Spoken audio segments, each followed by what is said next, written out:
Hello everybody. I would like to talk about a little issue that we all experience as the human species, as being a part of the human species that we are.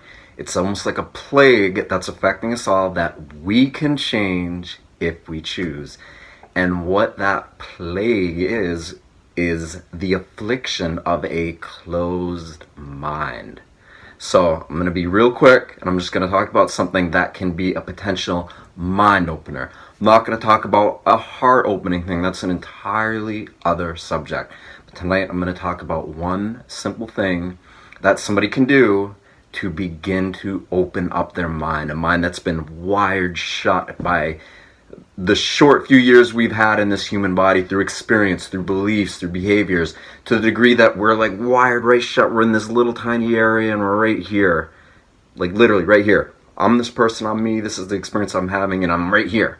Most people they're oblivious to what's going on in the rest of their body because they're stuck right here. So the technique is this. I'm going to explain what it is. I'm going to say what it is first, and then I'm going to explain a little bit.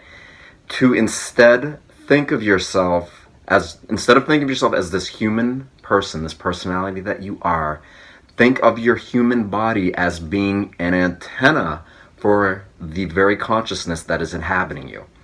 Okay? Here's why. Science tells us that consciousness itself is non-localized. That means that science, has not been able to prove conclusively without a doubt that consciousness exists anywhere, particularly in the brain or body. Like there isn't a part of the brain where consciousness sits. There isn't a part of the body. There isn't like a center. It's not the third eye. It's non-localized. Consciousness is a non-localized phenomenon. So what that means is that consciousness could be anywhere. It could be at any part of your body. It can be around your body. And guess what? If you begin to realize that this profound innate intelligence that is empowering your human body is actually not stuck in your mind at one particular point between your eyes, or between your ears, or in the middle where most people think they are, then you can begin to not just think about experiencing yourself as an antenna where consciousness is attracted to. You can begin to experience it. Not just think about it, but experience yourself as this miraculous phenomenon that is human consciousness. It's kind of like the Northern Lights. If you ever looked at that or checked it out or seen what that's like, it's that same kind of similar analogy where this beautiful fractals of light is just feeding into the environment from solar flares coming off the sun and coming into the earth, and it makes these beautiful, like, different colored light, dancing light phenomenon.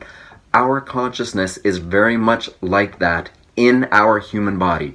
And so if we start to think of it in those terms, then eventually, as long as we keep thinking about it, we will rewire our brain to begin to experience it. Because through the process of rewiring and continuing to rewire and continuing, just like a habit, make a habit out of experiencing the subtleties of reality, then eventually they become a full-blown experience, and it becomes a tangible experience, one that you can more readily identify with than the limited self that's stuck between here. Just wanted to get that out.